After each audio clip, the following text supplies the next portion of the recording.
So now we've got the entire Duke basketball schedule for the 2025-2026 season, and I'm a big fan of it. I think you should be too. Hi, everybody. Dick Vitale. Hey, make sure you listen, man. The Locked On Blue Devils with J.J. Jackson. He's awesome, baby.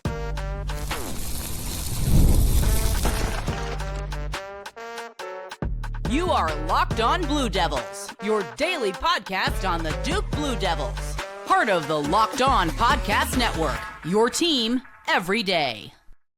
Hello, everybody. Welcome into another episode of the Locked On Blue Devils podcast. My name is JJ Jackson. So great to have you here with us today, Thursday, September 11th, 2025. Locked On Blue Devils is your one-stop shop where we discuss everything going on in the life of Duke athletics. We're talking about Duke basketball today as the ACC schedule has been released. So the full schedule is in front of us for the Duke basketball team ahead of the 2025-2026 season. We'll talk about the Duke football squad getting set for Tulane at the end of the program. And this entire conversation will be with our pal Josh Cox from the Section 17 podcast. If you haven't done so already, please be sure to follow and subscribe to Locked On Blue Devils for free wherever it is that you get your podcast. Be sure to leave us a 5-star rating and written review. Also, watch our show each and every day on YouTube, where you can subscribe to our YouTube channel. The growth there means a whole lot as we're continuing our climb towards 5,000 subscribers. That's the next big milestone that we're chasing here on YouTube with Locked On Blue Devils. So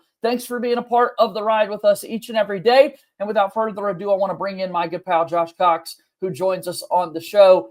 Dude, we're just looking for signs to get closer to basketball season. Certainly the start of fall sports is an indicator of that happening. Practice will get up and going officially here soon. But now you know the full schedule, who Duke is going to be playing, when and where, and those things have been released now. So that's a good thing for us to dive into today, Josh. I hope you're doing well. Yeah, doing great, JJ, and you're right. It's that time of year, man. You've got baseball is heading towards the postseason time in just a few weeks. You got football in full gear, and then you got basketball starting up, and it's a great time. If you're a fan of those three major sports, then this is a great time of year. Without a doubt. So I want to get into it. We'll talk about the Duke basketball schedule, what it looks like in the ACC. And I think we start notably reminding people that this season the ACC has dropped back down to 18 games. No longer a 20-game schedule. The ACC did not have a good showing last season and all of the metrics. And so you want to kind of limit the number of games that your conference teams are playing. They dropped that number back down to 18, Josh, which means they can push the start date back to the end of the calendar. When you're not playing 20 games, you don't have to have that random super early ACC game that's kind of mixed into your conference competition. Yeah, and it was just such an odd game. I believe it was Georgia Tech a couple of years ago, whatever it was. And neither team, they're coming off, at least Duke is coming off the crazy non-conference schedule that John Shire, that you and I have spoken about, right, that John Shire puts together. And then it's like you're really hoping before the Christmas holiday, that you can get in a couple of games that you're supposed to win by 25, 30 points. Instead, you get potentially a road game in the ACC, before Christmas break. And that's tough, man. I'm really glad to see the new schedule format.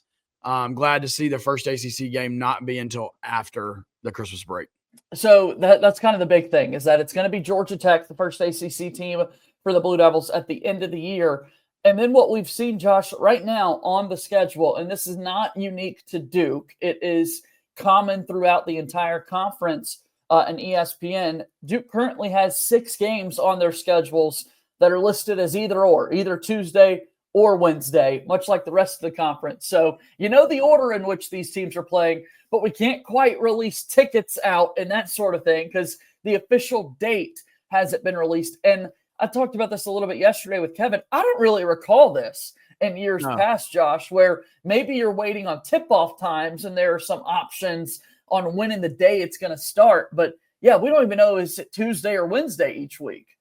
Yeah, it's super odd because if you just Google, Duke basketball schedule and, what comes up there, they have set dates. But, I don't trust that because officially, obviously you want the official word. So, right.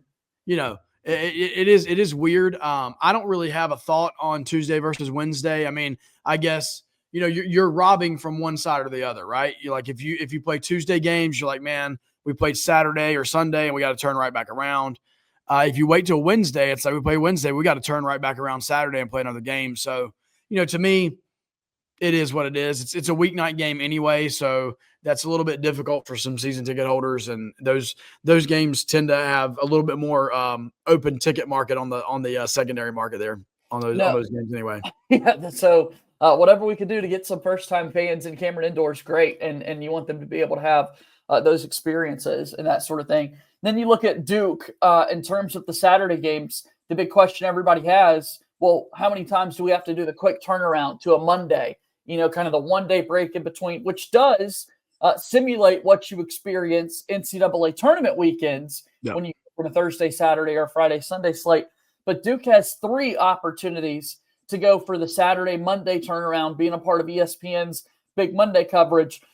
ESPN has already picked every single Big Monday game that they're going to have this season, and Duke, no surprise, featured the most on Big Monday with 3 appearances, along with the Kansas Jayhawks and Arizona. The Wildcats are also featured 3 times on Monday. So 3 chances for Duke to have those big turnarounds. What I like, though, in each of those instances, like they're staying in Cameron Indoor, or there's a Monday game at NC State, which is an easy travel trip to get to. Right. And, as you mentioned, this is practice for what you're going to face in postseason. Also, like, I do believe that if there's injuries, if there's nagging injuries, like having an extra day is fine. But look, these guys are 18 to 22-year-old. Like, they played AAU tournaments. They've played ball where they play multiple games a day. Like, there should not be a fatigue issue. It should really be the mental side of things. And then, as I said, if there's an injury, that maybe it would have been nice to have an extra day to rest, a sprained ankle or something, whatever it might be. And I'm not trying to speak that into existence. I know Duke fans have seen their fair share of foot injuries over the last couple of decades at Duke. But, I think it's good. I think it's a good thing for the team to play a Saturday game, to process it, to come back in on Sunday and realize we have to go to the next play, like, immediately. And I think that's a good thing. I just want to shout out the operations staff involved with Duke basketball and how much easier this is for their life job. Because I could definitely recall in previous years having some big Monday turnarounds where you're flying all the way up to Syracuse, New York, or Duke's got to play the Monday night game against Miami and Coral Gables, like as far away as possible. And you got to pack that into this small window before you hit the court again. So really excited for those guys that their life is a little bit easier with these the quick turnarounds and home games afterwards on Monday.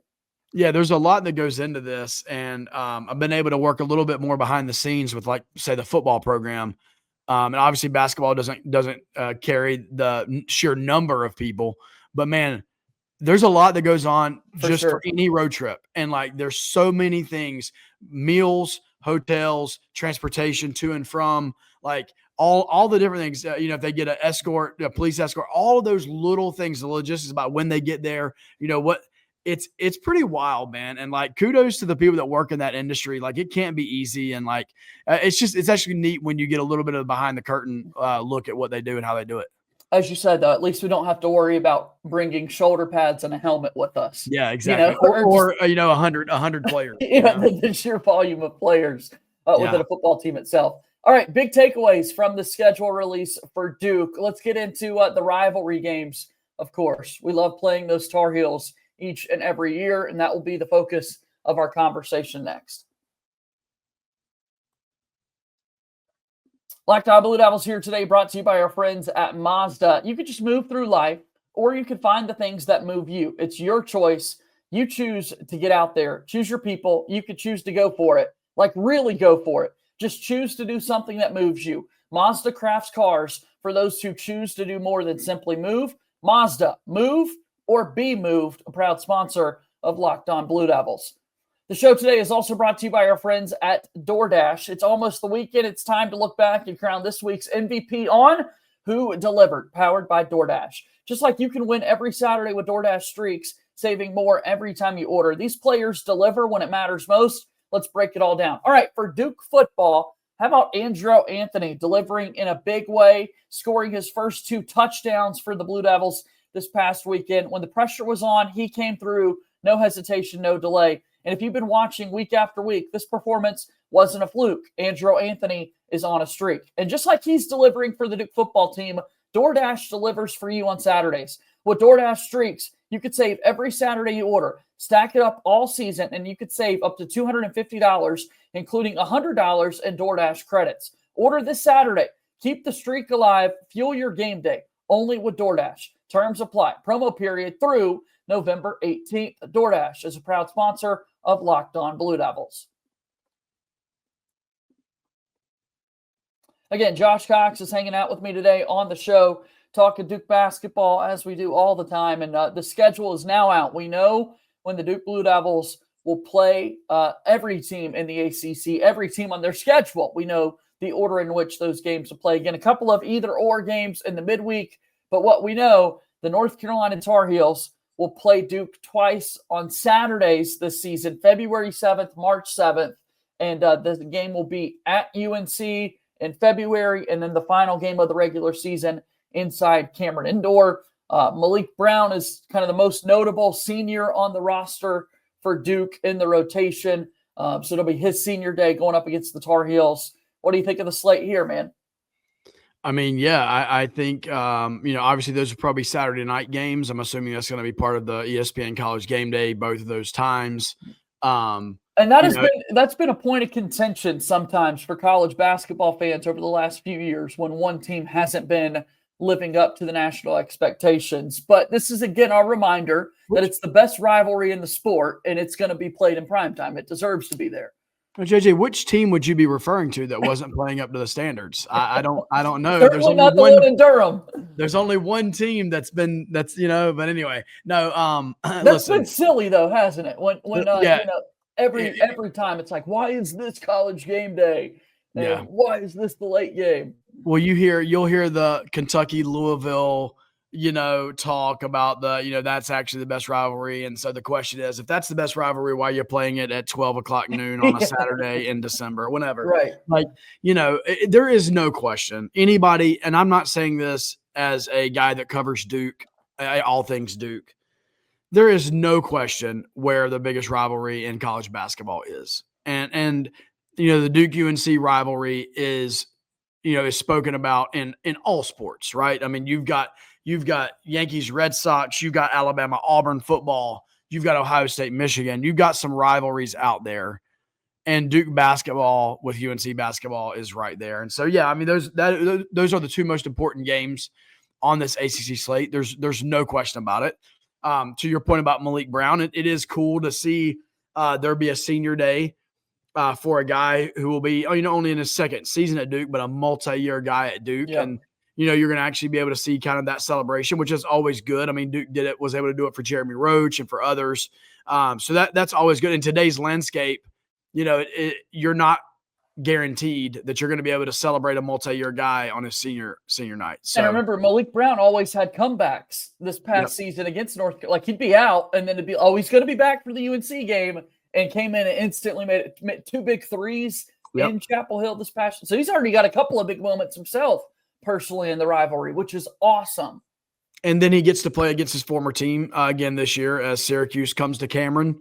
And so, I mean, this will be a great year for Malik Brown, that's for sure. Yeah. But as you mentioned, like, the Duke UNC game is what everybody lives for, and you win those two games as a head coach, and you've earned yourself on either side, right? You win those two games as a head coach, you've earned yourself a lot of leash. Okay, so the North Carolina games, both on Saturdays. Talked about this a little bit yesterday. Let me hear from you. Since 2019, we haven't seen one of the games on a midweek night. We haven't seen a Wednesday night late game against North Carolina since 2019. It's just one of those examples, I guess, of, you can't have everything you want in the world, because now that we've got the Saturdays objectively are just better to play this game. But there's part of me that's like, man, that was kind of fun to just know in the middle of the week, you're just trying to get to Friday and the weekend, but you knew halfway through you'd have this awesome Duke and UNC. Everybody in the state can remember, Josh, growing up and going to school, and the next day you got to either be really happy or want to go climb into a locker and not see anybody if Duke had lost or whatever, and We just haven't had that since 2019, man. Yeah, I've been fortunate over the last 4 to 5 years to go to several Duke UNC games at Cameron. But before that, the only Duke UNC game experience I had was a Wednesday night game in Cameron. I believe it was 2011. It was the year after Kyrie Irving. It was the year that UNC was up by, I think, 20 points in the first half, and Duke came storming back and won the game in Cameron. And I just remember being in there as a teenager, or no, I'm sorry, as a young adult. I was a young adult at the time. I'm thinking I'm older than I am. But anyway, but I remember being there and just like feeling the stadium just like rocking, like it was shaking. And, and that was a Wednesday night game. I remember when I got a text from a buddy that said, I just got my hands on an extra ticket. Do you want to come? And I got there. I mean, I was heading home and I, U-turned my car and like sped off to Cameron. And that was a Wednesday night. And you do miss that. And that's nostalgia speaking, but I understand the name of the game now is getting the most eyeballs on your program. That's the best thing for Duke. It's the best thing for UNC. It's the best thing for ESPN. And, at the end of the day, that's what's moving the needle at this point. The Austin Rivers shot was a weeknight game in true. Chapel Hill, and yeah. Speaking of games where Duke shouldn't have won. Yeah. But we did, man. We did. Love those memories. So that's a team that Duke will play twice with this game, or the schedule going down to 18 teams. No Miami. I'll get to that in just a moment. But there are 2 teams then that you play twice. For Duke, the shuffle of the cards in the deck turned up the North Carolina Tar Heels, of course. But then Duke also has to play Louisville twice. They'll play them home and on the road. Last year, played them really early in the conference slate. Glad we got the win.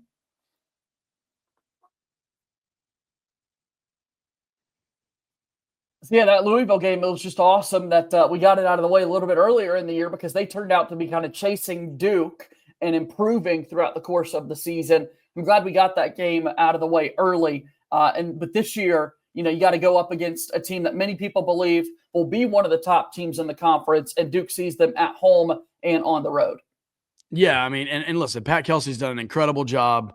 Since he's gotten to Louisville, he's really done good. That's an incredibly improved, team from the previous years under the previous head coach and the head coaching and the coaching staff there. So yeah, I mean, honestly, for the ACC, this has worked out really well. You have Duke playing UNC twice, obviously, and then you have Duke playing a really, really strong opponent, and who you would expect to be another strong opponent this year. And the ACC needs that. And honestly, you and I spoke about this a couple of weeks ago when we talked about the non-conference slate. Like, the ACC needs to be stronger, and I believe having Duke and Louisville play twice will help that. If Duke gets 2 wins over Louisville, that's 2 more quad 1 wins as you look to the postseason. So I think that's important, and looking forward to it. I mean, there's some good history. I know Louisville's not been in the ACC, too long, but there's already some really good history there between the 2 schools. So we'll see them play twice this season, and then no Miami. We will not play the Hurricanes at all. Just how it, the cards shuffled once again when each team doesn't play one of the schools. North Carolina is not playing Boston College this season as they go through the ACC, but so many storylines between Duke and Miami right now that it's truly a bummer that we're not going to get to see that game be played. Yeah, and I mean, unfortunately, it's given Jay Lucas another year to build that roster, and so when they do play Duke, he's probably going to have a much better roster. Yeah, he'll be ready. But no, I love that. I mean, I think it's cool that honestly, there's probably a side of John Shire that's like, I'm kind of glad we're not playing in Miami this year. Like, I want to give my guy, you know what I mean? Like, I want to let him get his feet under him and all those types of things. But yeah, I mean, that's just the way the schedule works out. And, who knows now with all the realignment and all the different things. And like you mentioned, going from 20 down to 18, like, it's hard to predict how these things are going to work in the future. And so, with Duke not playing Miami, who knows, the rotation could change again in another year or two. And, you could play Miami every year. Like, who knows? You definitely can't plan this out more than like a year at a time. Yeah. And that's obviously what the ACC is trying to, they can't even plan out if it's a Tuesday or Wednesday game for 6 of the games throughout the course of the season right now. So, all right, I want to talk football. Big game coming up on Saturday for the Blue Devils as they go on the road to take on Tulane. That conversation coming your way in a moment. Locked On Blue Devils brought to you by our friends at FanDuel. The NFL season is here, and FanDuel is making sure you're ready for kickoff with a can't-miss offer. Right now, new customers can bet just $5, and if your bet wins, you get $300 back in bonus bets to use across the app. FanDuel just makes the game more exciting, whether you're watching your team or just keeping an eye on your fantasy lineup each and every week. With the NFL matchups, you're able to do that over at FanDuel. You can jump into live action. You can build a same-game parlay, or you can check out all of their fun and exciting player props, all available on the FanDuel app. Right now at FanDuel, Tulane favored by 1.5 points over the Duke Blue Devils. Get in on that action. Are you ready to play? Download the FanDuel app now by visiting FanDuel.com to get started. That's FanDuel.com to place your first $5 bet. FanDuel is a proud sponsor of Locked On Blue Devils. All right, Josh Cox joins me here on the program today. We'll end with a conversation here about Tulane and actually start with our friends at FanDuel that we just talked about. This line has been really wild to follow throughout the course of the week, Josh. I mean, it just, depending on when you get in on the action, Tulane's been favored, Duke's been favored, Tulane's been favored, Duke's been favored. I mean, it's truly jumping back and forth. What a game we've got building for Saturday. Yeah, I think it's been like a 4-point swing. Like I think it's gotten to like Tulane by 2.5, and then it's gotten to Duke to 1.5. Like it's just been back and forth there, which is kind of odd. I guess it just means that there's a lot of people that are throwing some money one way or the other on this, and obviously, Vegas is reacting. Whenever that happens, but yeah, it's obviously the big storyline, JJ, to this game. And I know I'm taking the lead right now, but anyway, sorry. But it's Darian Mensah. I mean, this is 100% the story. It is well documented. Darian Mensah burst onto the scene last season as the starting quarterback at Tulane. He came into camp as the number 3 quarterback, beat out 2 guys that were recruited much higher, than he was, beat them out, had a very successful season last year, was highly sought after in the transfer portal. Manny Diaz, Jonathan Brewer landed Darian Mensah. There's been a lot of speculation about that. They obviously went all in on him financially. And, so far, so good. Not perfect, but so far, so good. 2 games, he's in the top 5 in passing yards. Had a couple of fumbles and turnovers this past weekend in the Illinois game, but those are all correctable mistakes. But the big storyline is he's going back to Tulane. And listen, that coaching staff down there, those players that were on the team last year, they want blood, man. They want blood, and Summerall does a great Summerall, right? Is that his name? Yep. He does an incredible job of motivating his players down there. I mean, if you remember in week 1, they wouldn't let Tulane wear a certain color uniform, and he called it out and used it as billboard material in his locker room. He's that kind of guy. Kind of reminds me of Mike Elko in that sense. Like, he was very petty, and he would use a lot of things for motivation with players. And so Duke is going to go down to Tulane. It's an 8 p.m. start. They're going to go down there. That place is going to be rocking. Tulane is going to be ready. They're going to give Duke their best shot. And so Duke has got to be ready. Duke cannot play football like it has played weeks 1 and 2 and expect to win Saturday.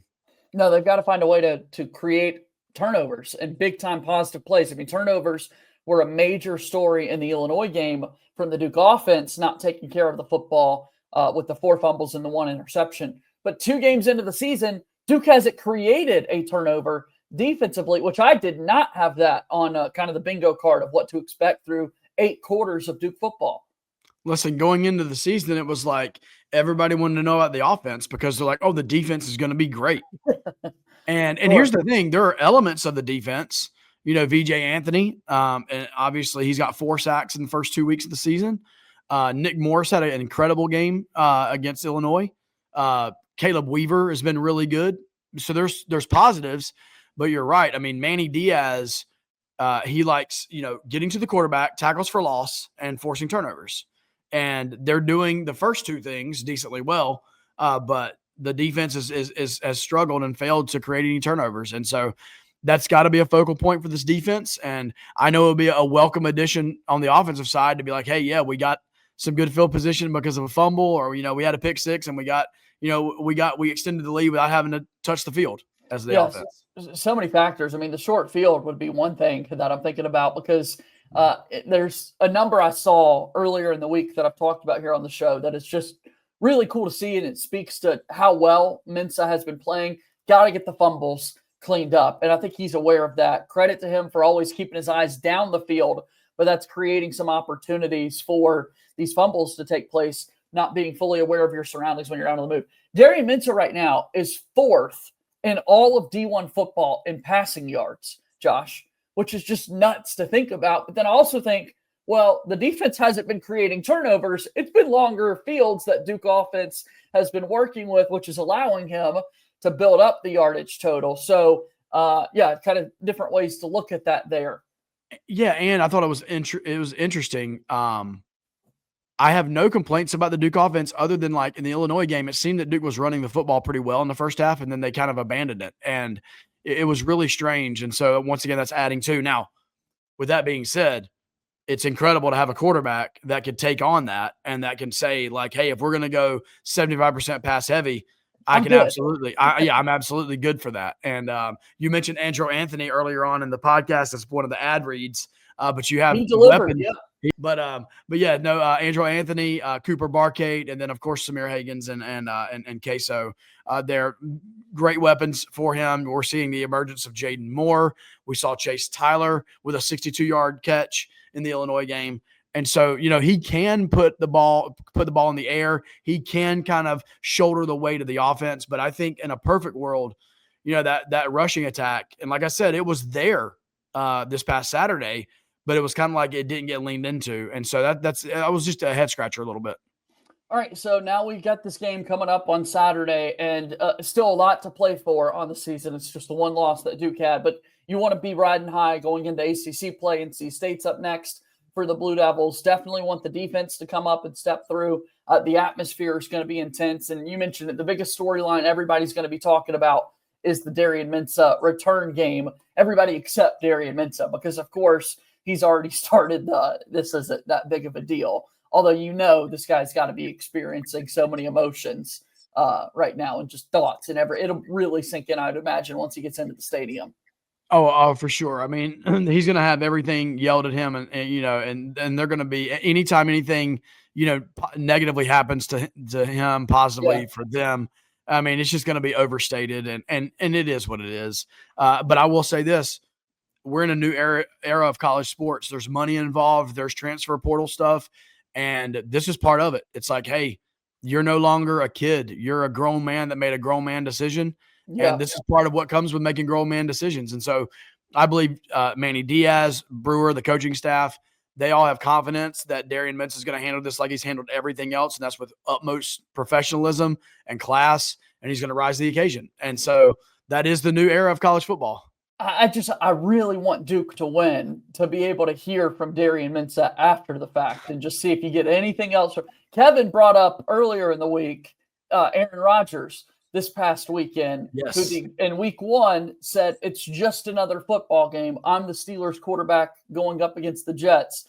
As soon as the Steelers won after the game, Aaron Rodgers says, I don't like anybody in that organization. Yeah, he called out the entire organization. Like, I mean, there's probably like a security guard that's like, what did I do to Aaron Rodgers, man? Like, I don't even know. Like, how did I catch the fire, the friendly fire there? But no, I do think though that, Darian is very calculated with his interactions publicly.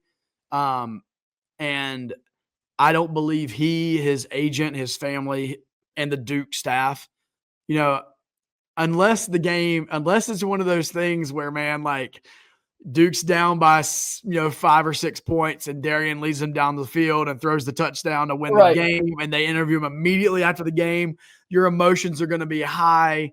There's no telling what's going to come out of your mouth at that point. I do believe that if Duke wins the game and it's not on something like that, he's able to collect his thoughts. He's able to be a little bit more calculated. But I will say this, I can promise you there will be some of his teammates that have his back, and you'll see it after the game if Duke wins. And that locker room will be hype if Duke wins that game. And that'll be a fun plane ride back for them from New Orleans to Durham there. So hopefully that's what happens. Josh, love talking Duke football with you each and every week. You guys do great work over at Section 17 as well. How can people get involved? Yeah, man, we'd love to have more YouTube subscribers. We are, as you guys are approaching 5,000, we're approaching 1,000. We're like the Let's little go. stepbrother. We would love to get to 1,000. And so if you could help us out by subscribing, it's Section 17 podcast on YouTube. And then we're at Duke FB Talk on X as well as on Instagram. And yeah, man, I mean, we've had two of our highest ever listened to podcast, the Illinois week and now this Tulane week.